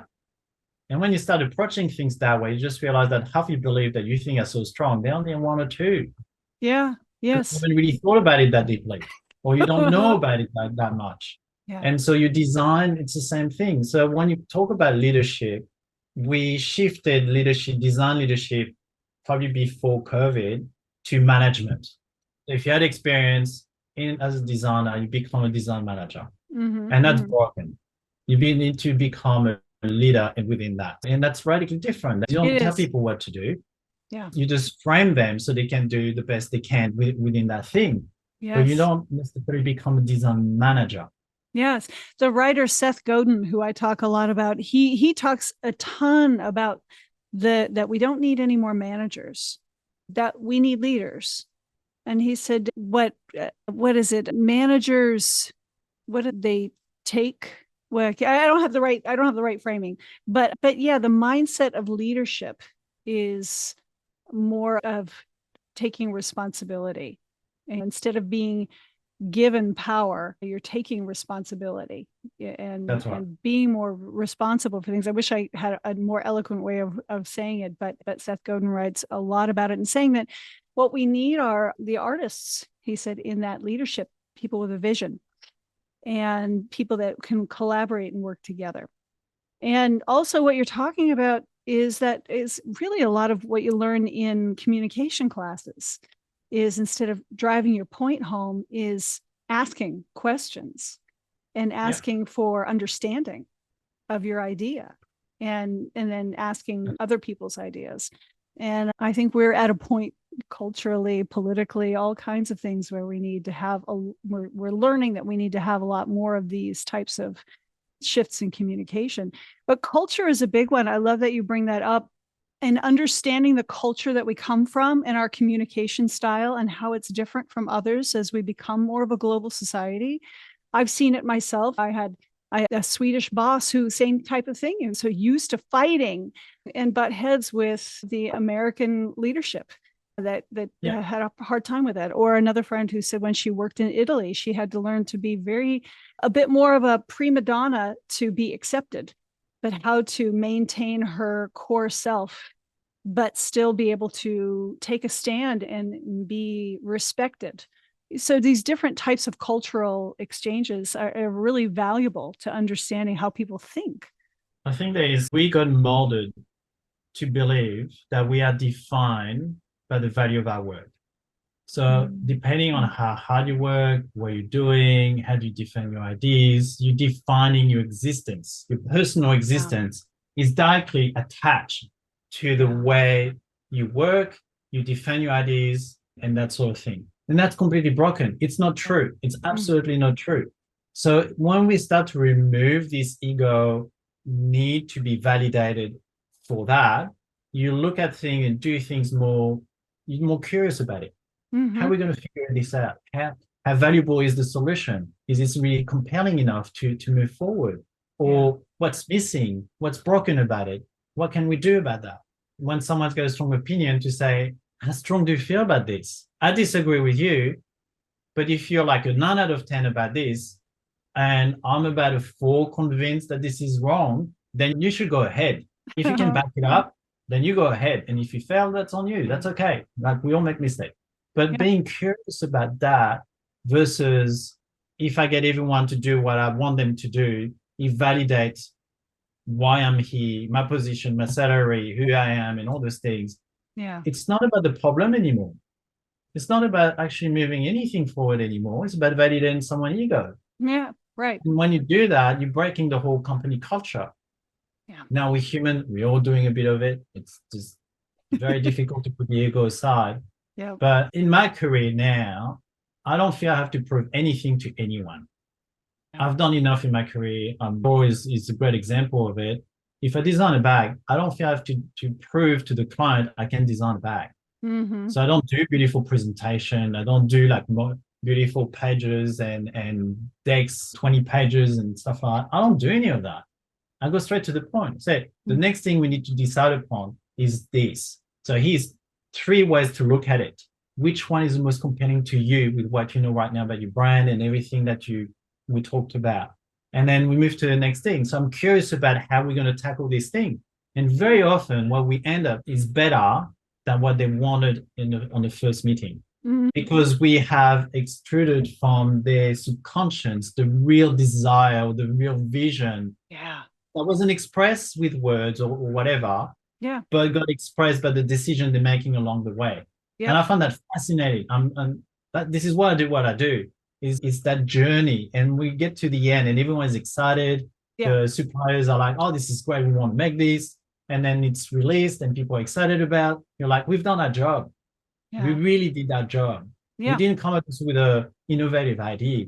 We just did a process in which we took the brand and massaged it to something that is different and not necessarily just for the better. It's just different. And it's different, exciting. That's good enough for me. You also it's in the martial art I train, we call it piercing through to the end goal.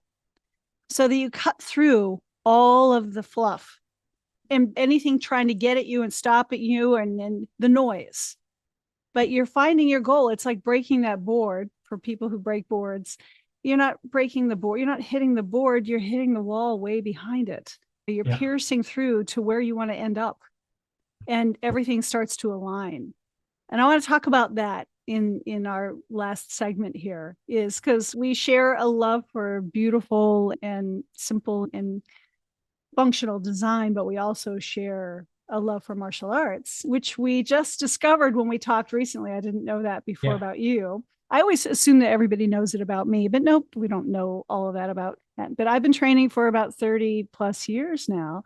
And it's been such a driver of who I am and what I do, but it was such a behind the scenes thing. I'm starting to pull it forward more into the work that I'm doing. I want to hear more about your experience, what you trained. And I've always been, I'm 80s kid, so I grew up with Bruce Lee's movies. yes, let's be true here. So I was inspired by that. I loved it. I was fascinated by it. So I did judo, and I was skinny little kid at the time. I was a head, shoulder, and anyone else in my class. So judo wasn't working for me. The guy was just sitting on me, and I was done. Judo didn't work. And then later on, when I was 18, I tried kung fu. And it was okay, but I thought there was a lot of ego in that industry, in Paris anyway.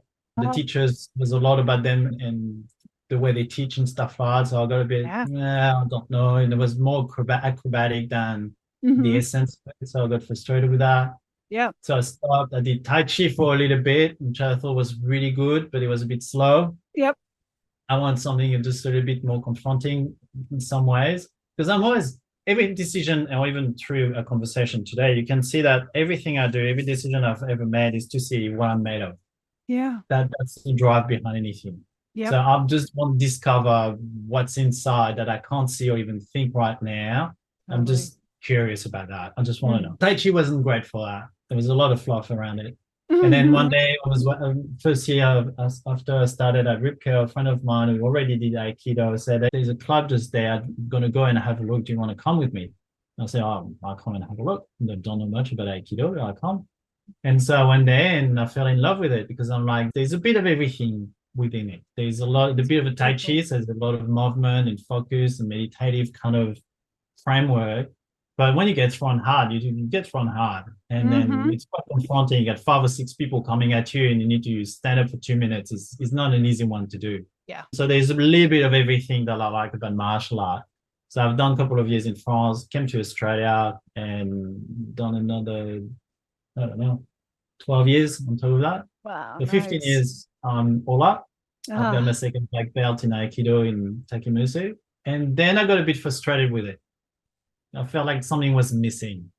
It took me a while to figure out what it was. But there's a truth in surfing.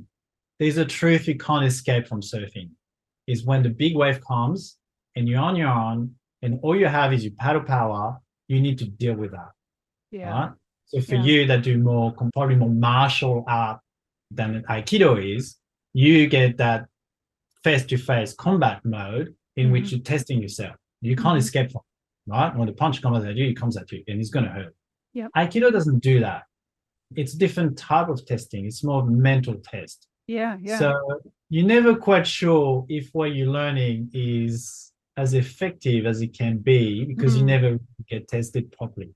Interesting. So I've stepped back a little bit from Aikido for that reason. I'm still trying to figure out what it is. And I think I figured it out recently.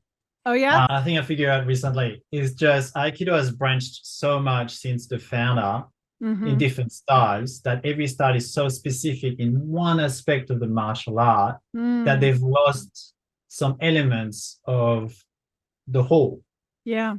So my wish would be, there is no Takemusu, there is no Yoshinkan, there is no, the one in front is all about flow, Aikikai, and you merge them together, because if you merge them together, you get a real test. You've got the best of all the aspects of it, and you get tested personally, mentally, physically, and so you know where you stand as you're practicing. Yeah. Otherwise, So how do you bring all that together? I've studied a bit just because of working. I worked at the studio in my 20s before I went into design. And I had to be able to talk about the arts when people would come in and say, what is this and how is it different, blah, blah, blah. So I would learn about all the different styles. And of course, watch films, read Inside Kung Fu Magazine, any of those types of things to understand that. And Aikido is incredibly beautiful. I know it's a bit of its history as well. But how do you bring those three together for yourself now? It's a similar, I know Bruce Lee had the same type of thing of, this doesn't have this, Wushu doesn't have that, this is too, blah, blah, blah. And he brought his own, that's how he created Jeet Kune Do. How do you bring these? That's exactly together? right. Yeah. That's exactly right. He broke the model of actually the essence of martial art, which is you don't have to have a framework that tight. When you bring your framework to something that structured, you're losing your ability to be creative within it. So when you're repeating the same movement all the time, yeah, you know that movement. It doesn't mean you can pull it off when someone is punching tomorrow. Right. Because you have learned the ability to relax and deal with whatever comes at you. You're hoping is going to do that punch because you know how to deal with that punch. So when you overtrain in a particular framework, all you know is a framework. Yeah. Yeah. You have So to break I don't out. have to answer that question. I'm still trying to figure it out. But I'll just know if I go and train in one of those dojo and stuff like that, I'm stepping into that framework and I can see how it's broken. And I'm like, you're just missing an opportunity that, it's just wasting my time because I'm going to learn something. I'm going to spend all those hours to do that. But it's not really doing what I needed to do, which is freeing me from the movement and deal with whatever comes at me. It's the same in surfing. I've got all the skills to surf the wave, 10 foot, 15 foot. But it's not about that. It's about dealing with the elements. And whatever comes at you, you have to deal with it and make the best of it and have an amazing experience in it. Yeah. Without your ability to escape and say, don't deal with that. It's an interesting, I'll be curious to talk more about it and see what you find. Because the style that I train is a form of pencak silat, Indonesian, called pukulan. And it's very much about fighting and being tested toe to toe often and finding your own movement and flow. And you never really want to be tested in real life. That's the whole goal. But to know that you have taken a lot of hits and done a lot of things is really valuable. And it can be very scrappy, but everybody moves differently and there's that freedom. But there's definitely challenges with every different teacher, every different school, every different mindset. And everybody, it's just every brand, everybody has their own way that they want to do something. And is that wrong? And find that path for ourselves. What I see you talking about is how I feel too, is that correlation to design, that place to play, that freedom and to test yourself and that desire to explore and get to know yourself. And that to me is what martial arts in general, the term martial arts and training has been for me, is to get to know myself on all these different levels. And I'll be curious to see. I'm working on, in my writings, applying a lot of the lessons I've learned over the decades now into a creative practice mindset for people. And so that people can learn a little bit more about them without having to dive into 10, 20, 30 years of martial arts and fighting. And so to me, like I said, there's so much connection between creative work, the creative being, because it's about going internal and figuring out who you are and what you're made of and what you want to give back and being a better person and doing the right thing. Like all of these pieces that we've talked about today. What is the right thing for design? What's the right thing for community and putting out into the world? How should we be doing it? Why should we make this? Why should we do this? To me, that they're all the same, is asking yourself those questions. Yeah. Is this important? Curiosity. You go back to that curiosity. Yes. Being curious enough to see, I thought I would nail this fight, and then I got my ass and handed to me. And so what did I do wrong in here? Oh, yeah, I thought I would react that way. I didn't. Why? Oh, because maybe I felt this way, or maybe I got intimidated. Or so why did I get intimidated? Or you're getting curious about how you handle that moment of pressure where you don't have time to think. You just reacted. And you're like, whatever you react is what you've been training. You've been putting inside, and or your ego came out at that point in time. right? Right. You got Right. aroused, you got angry, you got frustrated, or whatever. And so Right. you're learning about yourself because you got really tested in a particular Yeah. moment with no time to hide in your mind of creating a story of why you failed. It just Yeah. happened, and you can't escape that. What I found with Aikido is what they're teaching you that I've used in design, and I talked about that earlier, is that when someone grabs you and grabs you really hard, if you think about, oh, that's a hard grip, you're gone. It's got you. Your money is on the grip, the money is there, Yeah. you're feeling the pressure, you get Yeah. locked up, you can't escape that. Now, Yeah. I've experienced when someone with a strong grip, like my teacher, and he's grabbing me really hard, and I've experienced the moment where I just didn't care. I could feel it, but Yeah. didn't care. I Yeah. stayed within myself, and I was able to do my technique and Mm. get out of it in that moment. I just realized that when your mind can do that in that moment, I'm about to get thrown pretty hard on the ground. You can escape it by changing your mindset. That's Yeah. the power of Aikido. Everything in Aikido is about that moment. So Mm. whatever comes at you, no matter the pressure, you can keep your cool, you can stay centered and figure out how you're going to do it in a good way. And when you fail, you don't fail. You just ask yourself, oh, it got me. Or, oh, Right. I Right. kept my focus for 2 minutes. Why did I lose it at two Mm. minutes or 30 seconds, whatever? And you're like, why did I lose it? What was I Yeah. thinking at that point in time? What was the distraction? Yeah. And then when you do that repeatedly through training, you just realize how much you're doing it within your own work as a creative or not Yes. a creative. You do Yes. that every day because whatever you train at is reflected on the other side. You can't separate the two. It's Yeah. not possible. Yeah. It's a very different approach. It's the same with me in surfing. I'm actually scared of water. Biggest fear is drowning. I've got an Perfect. irrational, deep fear of drowning that cripples me sometimes. And I've been surfing since I was 16. And sometimes it cripples me to the point I can't go in the water. Right? I'm a very good surfer. I'm a very good swimmer. I've got all the technique to get out of most situations, but sometimes fear comes into me. Yeah. And I have to deal with that. I can't get rid of it. It's there. It's going to be for the rest of my life. But when I can deal with that in the water and I can feel it coming and it takes over and I Mm. freeze and I manage to get out of it and surf and enjoy my time in the water or escape a very difficult situation, I Yeah. can tackle anything after that. Any problem that comes at me, I can deal with it. I know I can deal with it. I don't know how. I just Yeah. know I can deal with it. Yeah. And I think there's martial arts, surfing, whatever you do, if you Yes. can find how that training can empower you to deal with everyday pressure, life, this will come at you at some point, the curveball that you can't foresee, Yeah. then you need to do it. That's the only way to train our brain and our soul to deal with it is to practice in a smaller scale, in a controlled environment, how you as an individual can deal with that sort of pressure. You can Yeah. do that. Anyone should be doing something like that. Because Mm-hmm. otherwise, what will come under pressure is pure ego. That's Yes. the alternative. There's not two, Yes. there's not many. It's either training, curiosity, and whatever you're doing on that side, or it's pure ego. Pure ego always lose. Yes. Oh, beautifully said. I had so many different thoughts like, yes, it's like that and like that. And it is. It's design, martial arts, surfing, mountaineering, climbing, sports, all these different things that people do that challenge them, that put you up against your ego. I love how what I'm walking away from this conversation with is that feeling of, oh, when that ego rises up, go to the curiosity.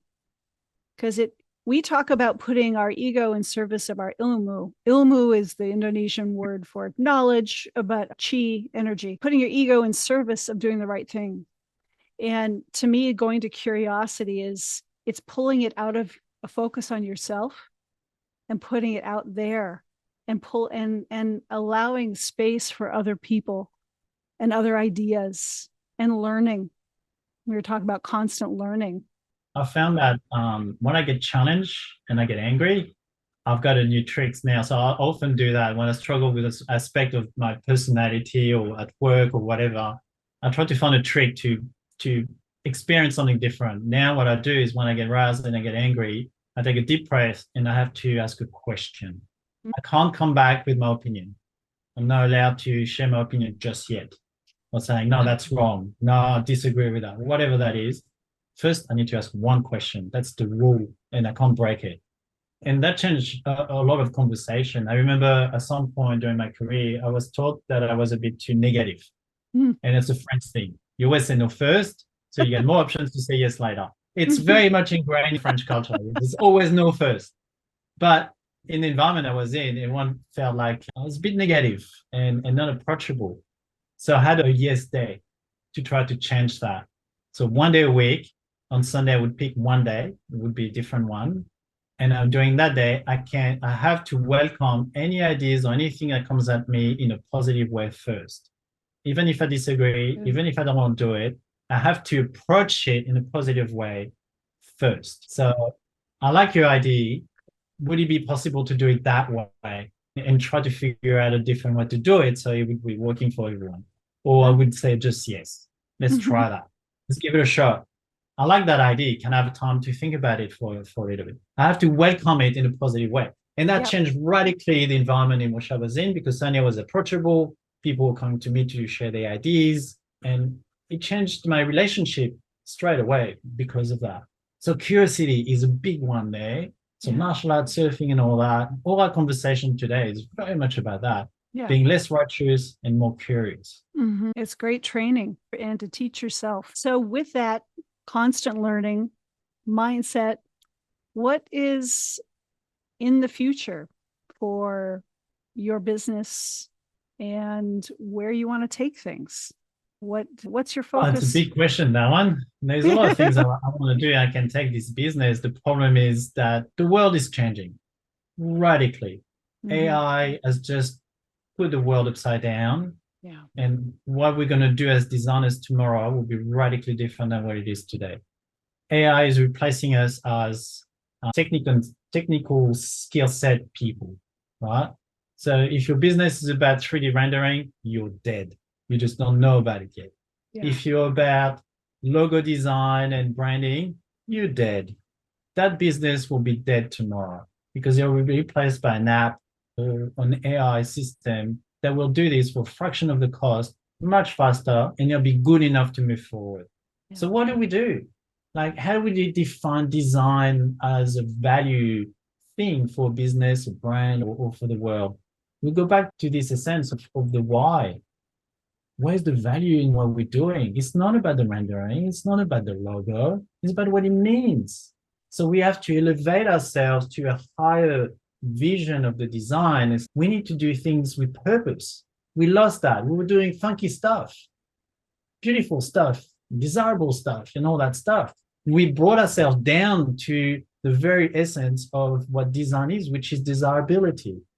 We need to retrain ourselves to be, we're trying to make a world around us better by having better product, better things to elevate the human experience. That's the essence of product design or design in general.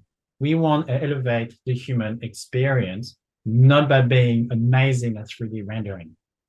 Because if you don't know why you're doing your 3D rendering, it doesn't matter how good it is. I agree. And that's just one aspect of it. But product design is exactly the same. Why would I design a backpack if it doesn't help the brand to grow into something they want to be, and it doesn't help the customer to be the person they're aspiring to be? That's what I want to create. I want to create a system in design that allow that space for a brand to grow into. And then the rest will follow. I will do the tech pack and I will do the work with the supplier and all those things. But that's just down the track. First, we need to define what it is that we want to do that will make a difference tomorrow with the least impact possible to the environment. But at the end of the day, if you make something, you will have an impact. You don't want to have an impact, don't make anything. That's the reality of the world we're living today. So if you do make something, make it worth it. Not just another one. Make something that is really worth it for some people and that will make them really happy, make their life happy, the experience in their activity better, and help them to become the person they're aspiring to be. If you can do that, you can work with me. If you don't want to do that, you don't bother. So higher vision. Everyone's having to move higher. we're having to move to a higher, more connected vision. That's right. Of why we're here, why we're doing any of what we're doing. That's right. And how it impacts all of us. And that's new. That's not something our culture or human existence has ever had to do before. I think it was there somehow, but it was diluted into the whole process of design. It was always a little bit there, but now it's going to become the reality of what we're going to do day to day is why we're doing what we're doing. How do we know if a design is good value or not? How do we know if you could do, it's a question I do to brands, if you could make only one product the whole year, just one, you're not allowed to make more because there's not the resources in the world to make it. Would that be the product you would put on the market? Why not? What's missing? Yeah. What else should we be doing then? Because tomorrow that's what's going to happen. We won't have the resources that we have today. Yeah. We won't be able to make as much as we do today. A brand won't have such an extended offering on their website because we won't have the resources to make it. It will have to be different. So if that's the case, what it is we should be making in order for the economy to keep functioning, because brands will still need to sell a service or a product, but you're going to be limited. So everything you're going to do will have to be a very high level of certainty that you servicing someone's needs and wants or desire in their aspiration. If you don't do that, you can't do anything. So the whole market's going to elevate. So when they say AI is going to take your job, say, no, it's only going to take the lowest level jobs of design. We have to elevate and ask those questions, those tough questions. Those are the hard questions you're asking right there. They're the necessary ones. And it's going to shift the structure of many of these brands and businesses in so many ways that we can't see yet. No, it's very hard to see where this is all going to go. So I don't know specifically where Monloup Creative is going to be in 5 years. I just know I want to do more of that. I want to participate to this movement because a lot of small brands or medium-sized brands out there are trying to do something really good. They have a good brand, they have a good voice, they have a reason to be. They're trying to do something good with that business, and they try to serve that customer, and they believe that connection, they really believe in it. So they're worth a bit of time and support to not die just because they didn't have the skill set to adapt. So if I can help those ones to adapt and thrive and move with the world of tomorrow into the world of tomorrow, then the ones who didn't, all the cheap brands that do Me Too product that flood the market and really hurt it right now, I'm hoping that they'll die. They won't be able to keep going the way they're doing because they won't have the resources to do it. They have to come up with something more compelling, and they don't have the skill set to do that. So last words. Those are some pretty great words right there in what you said. I don't know if you have anything else to say, but I agree. And I love the direction that you're taking and the work that you're doing, and to bring it bigger, to share it. That's my goal in what I do in my podcast too, is the sharing. It's knowledge sharing, it's learning, and it's sharing what all of us behind the scenes are doing that people don't see. And I'm not an expert. This is just from my experience and what I've been doing and the bold movement I've done in my life of changing, moving countries and all those things. And I've picked up things along the way. And I've found that when I work with clients, they found really helpful for them in the business and the personal life when I share those things with them. So we're using your platform and having a chat about those things. I'm just hoping that this is going to be a bit broader. And if you can help a handful of people to think about how to tackle things, how to do things, and then that's a win for me. I think that's the whole reason for it. Yes. But I'm not a guru. I'm not an expert on anything. I just have experience, and I've tested a few things. They allow me to think about things a different way. Yeah. Well, that's what we're sharing. Thank you for sharing all of this. I can keep talking. Yeah. We can talk for another hour, I reckon. But I love hearing all the stuff behind what we all do, because there's so many commonalities and so many connections. And I know as a designer, that's always been one of my biggest joys, is being with other creatives and just sitting there talking, as we say, talking shop. about the things that we love, because we so love what we do. And we're going to do it no matter what, which is find new experiences, find better ways to do things, and find new ways to connect and help people. Because ultimately, this whole conversation that we had is all about all these different ways that you have been trying to help people and grow and learn in yourself. And that's the human experience.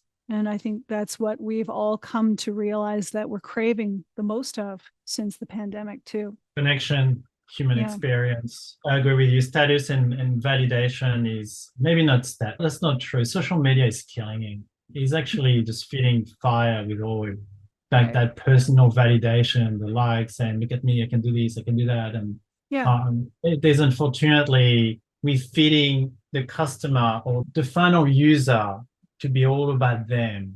And so they want more and they want more and they want better. The rest of the way saying, no, we need to slow down and do better and not necessarily want more. Like no one's needs a new phone every year.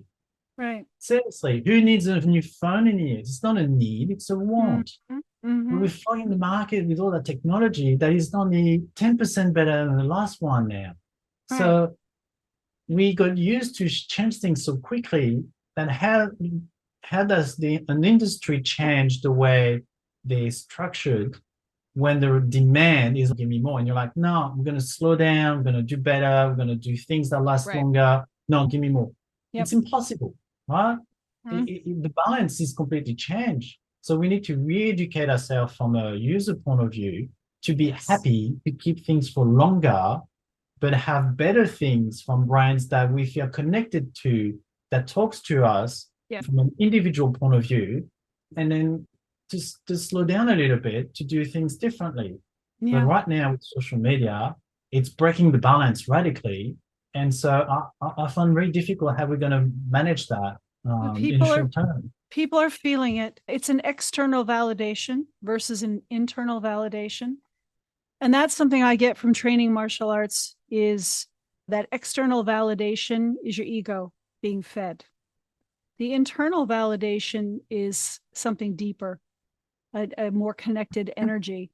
And the validation comes from a different place, and it's a different type of validation. And I think we all need to learn more about that. And I think this looking inward, which we've talked about for you, this conversation, is so much of that looking inward is part of you. But that's a really important piece for personal growth and seeing what each one of us can really contribute to our community and our society. So that internal look is where we need to go. And I think people are getting so sick of social media that it's starting to push people into that place. And if that's what it takes to do that, then we need to go there. But yeah, social media is definitely a complete other topic to talk about. That's for sure. But then, from a brand point of view, we can educate people to do things better. Bellroy is a great example of slimming your pockets and your wallets to have something with just what you need, and you'll feel better. It's better for your bag. And you look different when you have your thing in order and you're organized and stuff like that. Make you feel differently. We've done that with Bellroy. If Bellroy can do it, any brands can educate their customer to be better people for themselves, not for the brand, for themselves. And brand can really elevate the customer through products, through services, to think about things in a different way, to tackle things in a different way. And I think that's very powerful. It's going to take time. You've had a beautiful and consistent message through your career.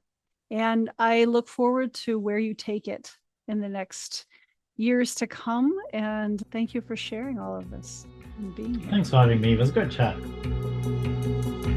You have been listening to Unstructured, the podcast from Struktur Society. If you enjoyed this episode, please download, share, like, subscribe, and add your thoughts and suggestions in the comments.